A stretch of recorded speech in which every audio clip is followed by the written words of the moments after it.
Hello dear friends, तो मैं हूँ आरती। संस्कृति आईएएस यूट्यूब चैनल पे आप सभी का स्वागत है। मैं हाजिर हूँ एक नए विषय को लेकर के। आज हम पढ़ने वाले हैं नासा के 3 फेज मिशन के बारे में, जो बात करेगा कि हम क्या करेंगे मून में। हम नहीं, मतलब नासा क्या करेगा मून में सिविलाइजेशन बसाने की बात करें कि वहाँ पे हम इंसानों को बसाएंगे, प्रॉपर जो है उनके घर होंगे, फैमिलीज रहेंगी।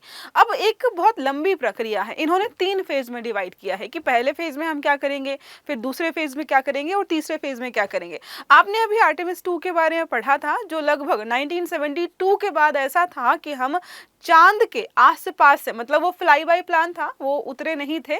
अब उसके बाद हम बात करें तो बोला जा रहा है कि 1972 के बाद पहला ऐसा होने वाला है मिशन जिसमें हम चांद की सतह पर इंसानों को भेजेंगे।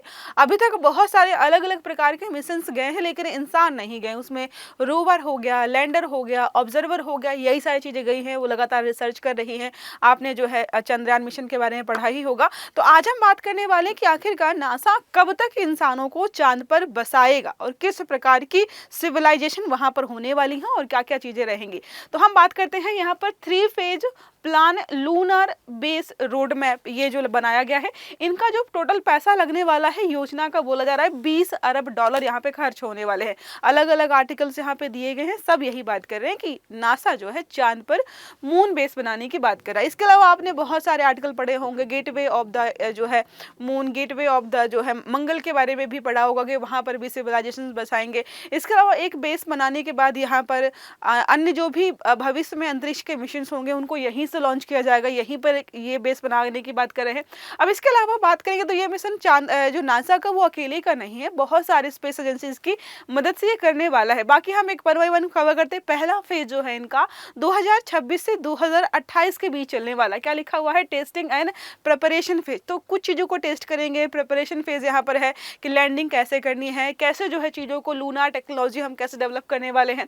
सरफेस मोबिलिटी, मतलब चांद की सतह पर जाकर के कैसे हम आराम से यहाँ वहाँ आवागमन कर पाएंगे, ये सारा ये बनाने वाले हैं। इसके अलावा एस्ट्रोनॉट्स की लैंडिंग सफलतापूर्वक और सुरक्षित तरीके से हो जाए, ये इस पे काम करेंगे।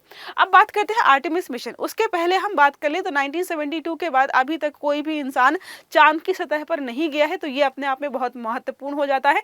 बाकी जो भी चांद की सतह पर इंसानों को ले जाने वाली बात, अपना झंडा लगाने वाली बात, वो सारे अपोलो मिशन थे। उन मिशन की सबसे खासियत ये थी कि वो एक लड़ाई थी, यूएसएसआर और यूएसए का आपस में एक कंपटीशन चल रहा था कि कौन जल्दी जाकर के कितने जो है सफलतापूर्वक मिशन करके आएगा। तो वहां पर कोई रिसर्च वगैरह नहीं हो रही थी, लेकिन अब हम कर रहे हैं इसका इस्तेमाल रिसर्च के लिए। अब बात करते हैं महत्वपूर्ण उपकरण, कौन कौन से उपकरण होंगे यहाँ पर। तो पहला है स्टेरियो कैमराज, मतलब जो है थ्रस्टर प्लम और जो है साथ में लूनार डस्ट इंटरेक्शंस का अध्ययन करने के लिए। लेजर जो है रेट्रो रिफ्लेक्टिव एरेज यहाँ पे इस्तेमाल किए जाएंगे। लैंडिंग साइट्स के बारे में बात करते हैं। साइकिल्टन क्रेटर, ये बहुत महत्वपूर्ण जगह है। ऐसे इसलिए इसको चुना गया है क्योंकि यहाँ पर जो है स्थायी छाया वाले क्षेत्र है, साथ में जो है वाटर आइस मिलने की संभावना है। जहाँ पर पानी के मिलने की संभावना है, जाहिर सी बात है वहीं पर जाएंगे। याद रखिएगा दक्षिणी ध्रुवीय क्षेत्र में आपको यह देखने को मिल जाएगा। और भविष्य में जो भी चीजें हो जाने वाली है, ये सारी शायद हो सकती है कि चंद्रमा के दक्षिण ध्रुव के आसपास ही होंगे। अब बात करते हैं जो अलग अलग फेजेस में ये सारा काम होने वाला है। पहला देखेंगे यहाँ पर 2028 तक इनका पहला फेज चलने वाला है। इसके अलावा 2040 तक इनका दूसरा फेज चलेगा और ये यहाँ पर आप देखेंगे तो लगभग जो है 2047 तक बोला गया है तीसरा फेज चलेगा। इस पूरे पहले फेज में ये सिर्फ काम करेंगे टेक्नोलॉजी पर कि कैसे हमें सफलतापूर्वक मून पर लैंडिंग करनी है, कैसे जो है डॉकिंग करनी है, डबल मॉड्यूल डॉकिंग कैसे करनी है, हम ऑर्बिट पर जो है कैसे जाएंगे, रिफ्यूल वगैरह रिफिलिंग वगैरह कैसे करेंगे, ये सारे जितने भी है LVM-3 HLVM-3 हो गया, मतलब टेक्निकल जितने भी डेवलपमेंट है ये सारा 2028 तक ये कर लेंगे।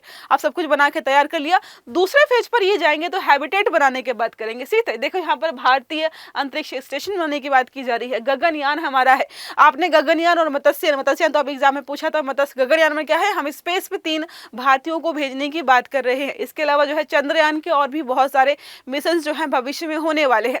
ये सारा जो है दूसरे स्टेज पे यहाँ पर होने वाला है। 2040 तक ये सारा हो जाएगा। ठीक है, अब तीसरे में बात करते हैं। अब यहाँ पर 2040 के बाद इंसानों को बसाया जाएगा। समझ रहे हैं, अभी जितना हमें आसान लग रहा है ये तभी हो पाएगा। यहाँ पे मून के मिनरल्स हो गए, ट्रांसपोर्टेशन होगा, यहाँ पर बेस बना लिया जाएगा, सारी चीज जो भी टूरिज्म वगैरह है, जो लोग बात करते हैं ना बना के हम स्पेस में घूमने जाएंगे, चांद पर घूमने जाएंगे, अलग अलग ग्रहों पर घूमने जाएंगे, वो सारा जो है 2040 के बाद होगा।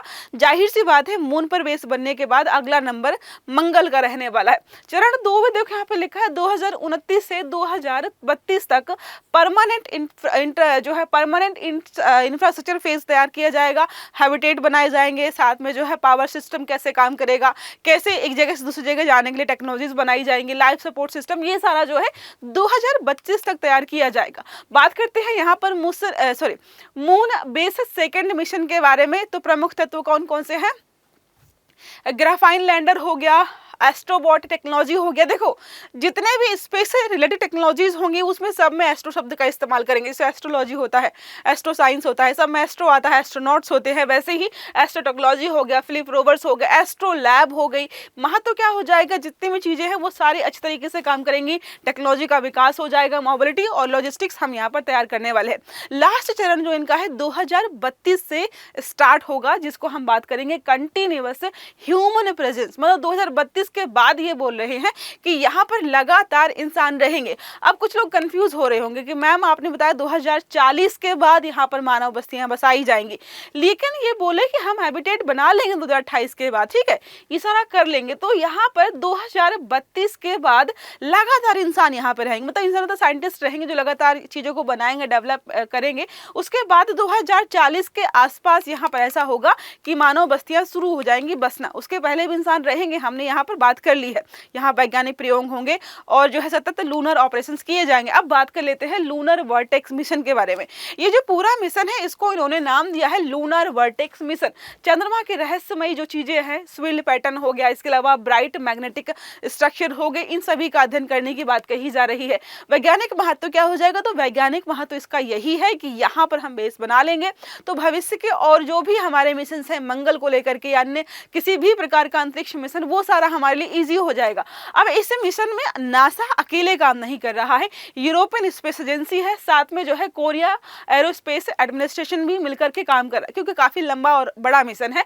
अब बात करते हैं आर्टेमिस मिशन। आर्टेमिस मिशन हमने ऑलरेडी अभी हाल फिलहाल में देखा है, नासा का आधुनिक मून एक्सप्लोरेशन प्रोग्राम है, जिसमें अलग अलग फेजेस तैयार किए गए हैं। सेकंड हमने देखा था, आर्टेमिस 2 देखा था, और आर्टेमिस 3 जो है सबसे महत्वपूर्ण हो जाएगा, क्योंकि पहली बार महिला और पुरुष जो है चंद्रमा की सतह पर उतरने वाले हैं, सस्टेनेबल लूनर एक्सप्लोरेशन करेंगे और मार्स मिशन की तैयारी की जाएगी यहाँ पर। अब अगर कंपेयर करना चाहे आप अपोलो को आर्टेमिस से, क्योंकि दोनों ही चांद से रिलेटेड हैं, तो देखो समय इनका देखें तो 1960s के 1970 के आसपास आपको अपोलो दिखाई देगा। वो जो है कोल्ड वॉर का समय था, उस समय ये सारा हो रहा था, और आर्टेमिस अभी हो रहा। उद्देश्य इनका था फ्लैग प्लांटिंग, मतलब झंडा लगाना था अपने अपने देशों का, कि हम झंडा यहाँ पे लगा के आए हैं, हम 4 बार झंडा लगा के आए। ये सारा इनका जो है क्या चल रहा था, यूएसएसआर और यूएसए का आपस में कंपटीशन चल रहा था। लेकिन हम बात करते हैं आर्टेमिस मिशन की, तो ये जो है परमानेंट प्रेजेंस की बात करें कि हम मानव बस्तियां बसाएंगे। अवधि था शॉर्ट स्टे, बहुत हल्का फुल्का स्टे किया, बहुत ज्यादा लंबे समय तक इनको वहां पे कोई वैज्ञानिक शोध करना ही नहीं था। लेकिन हम बात कर रहे हैं लॉन्ग टर्म हैबिटेट, सिविलाइजेशन बसाने की बात कर रहे हैं। तकनीकी इनके पास सीमित थी, क्यों, इनको जाना था और आना था। यहाँ पर हम एआई की बात कर रहे हैं, रोबोटिक्स हो गया, रीशेड्यूल जो है रीयूजेबल सिस्टम की बात करें कि बार बार जो है ऐसे रॉकेट्स बनाएंगे जिनको लेकर के जाएंगे, उन्हीं को लेकर के वापस आ जाएंगे। लक्ष्य क्या है, तो यहाँ पर कोल्ड वॉर प्रेस्टीज का था कि हम जो है ज्यादा बड़े हैं, ये अपने आप को दिखाने का प्रयास किया जा रहा था। लेकिन प्रेजेंट टाइम में डीप स्पेस इकोनॉमी पे बात की जा रही है, जो ज्यादा रिसर्च करेगा वो उतना आगे जाएगा और उस देश की अर्थव्यवस्था उतनी ही आगे जाएगी। इसी वजह से नासा यहाँ पे काम कर रहा है। अब बात करते हैं कि नासा आखिरकार चंद्रमा पर बेस बनाना क्यों चाहता है। अगर मैं आपसे पूछूं तो आपके पास बहुत सारे जो है प्रश्न कोई उत्तर हो सकते हैं, लेकिन अगर पॉइंट में बात करें तो कुछ जो रीजंस हैं उनको यहाँ पे देख लेते हैं। पहला यहाँ पर है कि मून को ये टेस्टिंग ग्राउंड बना रहे हैं। भविष्य में कभी दूसरे, जैसे हमने आपने पढ़ा होगा, ये अर्थ है हमारा, ये मून है, ठीक है। और उसके अलावा अगर आप जो है यहाँ पे मार्स के बारे में बात करेंगे, तो अगर हम मार्स में डायरेक्ट जाते हैं तो लंबा समय लगता है, लेकिन अगर आपने मून पे अपना स्थायी बेस बना लिया और यहाँ से मंगल पर जाना हो तो थोड़ा इजी हो जाएगा। ये जो है सबसे बड़ा रीजन हो गया। तो इसको क्या करें, टेस्टिंग ग्राउंड बना रहे, कल को हमें कुछ भी टेस्ट करना होगा यहीं से करेंगे। गुरुत्वाकर्षण कम हो जाता है, जाहिर सी बात है फ्यूल कम लगेगा और भी चीजें बहुत ज्यादा ईजी हो जाएंगी। कठोर वातावरण में तकनीकियां कैसे परफॉर्म करेंगे ये भी हम देख पाएंगे। वाटर स्पेस की खोज के बारे में बात करते हैं तो पानी की खोज लगातार चल ही रही है। अब जब हमें पता है कि चांद के दक्षिणी हिस्से पर हमें वाटर आइस मिला है तो उसको क्यों अच्छे से ना खोजा जाए। साथ में यहाँ पर हो गया पीने का पानी, ऑक्सीजन का निर्माण हो गया, रॉकेट फ्यूल, ये सारा तो हो ही गया। एक मोस्ट इंपोर्टेंट आपका हो जाता है वाटर सप्लाई वाला हमने देख लिया। तीसरा हमारा यहाँ पर है हीलियम को लेकर के। हम वहीं जाना चाहते हैं जहां पर ऐसे संसाधन हो जिसके माध्यम से हमारे देश की अर्थव्यवस्था आगे बढ़े। तो हीलियम 3 है, भविष्य के फ्यूजन जो है फ्यूजन एनर्जी फ्यूल के रूप में काम करेगा। इस वजह से भी हम यहाँ पे काम कर रहे हैं और चांद पर ये काफी अच्छी खासी मात्रा में अवेलेबल है। स्पेस इकोनॉमी, तो पहले स्पेस को सिर्फ और सिर्फ एक्सप्लोर करने का जो है मामला समझते थे कि भाई बस हम लोग है वैज्ञानिक अध्ययन कर रहे हैं, लेकिन अब बात करते हैं तो भविष्य में आर्थिक क्षेत्र बनेगा। लूनार माइनिंग, यहाँ पर बहुत खनिज तत्व हैं जो बहुत महंगे हैं। स्पेस टूरिज्म बढ़ने वाला है। आपने जो है बहुत सारे न्यूज़ आर्टिकल्स पढ़े होंगे कि स्पेस में लोग घूमने जाना चाहते हैं। सैटेलाइट सर्विसिंग हो गया। इसके अलावा डीप स्पेस लॉजिस्टिक्स की बात की जा रही है। अब बात करते हैं कि क्या कोई देश जैसे चाहे वैसे कर सकता है। नासा चाहे तो पूरे चांद पर क्या कब्जा करके वहां पे अपना बेस बना लेगा? बिल्कुल भी नहीं। आउटर स्पेस ट्रीटी है जो कुछ चीजों पर लिमिटेशंस लगाती है। पहला है अंतरिक्ष सबका नहीं है या सबका है, मतलब ये सबका है, आप एक्सपेरिमेंट करिए, लेकिन कोई भी परमानेंट यहाँ पर रह करके अपना दावा नहीं ठोक सकता। दूसरा है सिर्फ शांतिपूर्ण उपयोग करना है। हथियार बनाने के लिए या किसी युद्ध की तैयारी के लिए आप इसका इस्तेमाल नहीं करेंगे। हथियारों पर रोक है, इसी वजह से सैन्य बेस बनाने पर पाबंदी है। अमेरिका कल को चाहे कि चलो चांद पर सैन्य बेस बनाते हैं, चाइना चाहे कि चलो सैन्य बेस बनाते हैं, तो पॉसिबल नहीं है। इन सबकी मनाही रखी गई है। खोज की आज़ादी, आप जितना खोजना चाहते हैं, जो भी एक्सपेरिमेंट करना है, रिसर्च करना, ये कर सकते हैं। नुकसान की जिम्मेदारी, कल को किसी भी कारणवश कोई भी आपने एक्सपेरिमेंट किया, उसकी वजह से पृथ्वी को या किसी अन्य ग्रह को कोई नुकसान होता है तो उसकी भरपाई उसी देश को करनी होगी। ये सारी लायबिलिटी जो है आउटर स्पेस ट्रीटी में बताई गई हैं। अब बात करते हैं चंद्रमा को लेकर के भारत के क्या क्या मिशन है। बहुत सारे हैं। चंद्रयान 1 हमारा 2008 में हमने किया था वाटर मॉलिक्यूल्स की खोज के लिए। दूसरा 2019 में जाता है हमारा ऑर्बिटर था, लैंडर था, रोवर था। हालांकि हमारा ये सफल नहीं रहा था, सॉफ्ट लैंडिंग हम कर नहीं पाए थे। फिर हमने तीसरा भेजा जो कि काफ़ी सफल रहा, साउथ पोल पर हमने यहाँ पर लैंड किया और दुनिया के जो है पहले देश ऐसे बन गए थे। ये सारा हमने ऑलरेडी पढ़ रखा। एक जो प्रश्न मेरा आपसे यहाँ पर यह रहने वाला है कि चंद्रयान जो 4 हमारा होने वाला, मतलब इसरो ने बता दिया है कि हम क्या करेंगे, उसमें आपको कुछ पॉइंट जो है कमेंट बॉक्स में मुझे बताने हैं। मुख्य चुनौतियाँ क्या हैं? तो लागत बहुत ज़्यादा है इस प्रकार के मिशंस की। स्पेस पे रेडिएशन ज़्यादा है, तो उतने समय तक कोई वहाँ पे रहेगा, उसके शरीर पर क्या प्रभाव पड़ेगा, लो ग्रेविटी का इम्पैक्ट हमारे बॉडी पर क्या पड़ेगा। जो लोग भी स्पेस में जाते हैं ना, उनके मसल्स वीक हो जाती हैं, ग्रेविटेशनल फोर्स कम होने की वजह से उनको मसल्स का इस्तेमाल ही नहीं करना पड़ता है। इसके अलावा DNA वगैरह में चेंजेस हो सकते हैं, म्यूटेशन हो सकता है, ये सारा आपने पढ़ा होगा रेडिएशन की वजह से। ये सारी जो चिंता के विषय है। स्पेस गवर्नेंस इशू भी यहाँ पर है कि रिसोर्स ऑनरशिप किसकी होने वाली है। कल को अगर वहाँ पर कोई बहुत बड़ा खजाना खनिज का मिल जाता तो ये किसका होगा, इसको लेकर के काफ़ी जो है चिंता है। स्पेस मिलिटराइजेशन लगातार हो ही रहा, अलग अलग देश ऐसे ऐसे टेक्नोलॉजी डेवलप कर रहे हैं जिसके माध्यम से किसी दूसरे देश के सैटेलाइट को मारकर गिराएंगे, तो ये तो हो ही रहा है। अब निष्कर्ष अगर निकाले तो ऐतिहासिक शुरुआत है, $20 अरब इस्तेमाल करके इसको बनाने की बात कही जा रही है। कानूनी स्थिति के बारे में बात करते हैं तो 1967 की आउटर स्पेस ट्रीटी के तहत नासा चंद्रमा के जमीन पर मालिकाना हक नहीं रख सकता है, इसलिए इनको जो है किस स्पेसिफिक इलाका ही दिया जाने वाला है। अब ये आपको बताना है कि कोई भी रिसर्च एजेंसी, नासा हो, इसरो हो, जाक्सा हो या कोई भी हो, अगर चांद पर बेस बनाना चाहती है रिसर्च के लिए, तो उसकी जो रेडियस या जो डायमीटर है वो कितना होना चाहिए, ये आउटर स्पेस ट्रीटी में ही मेंशन है। आपको जाकर के ढूंढना है और कमेंट बॉक्स में बताना है।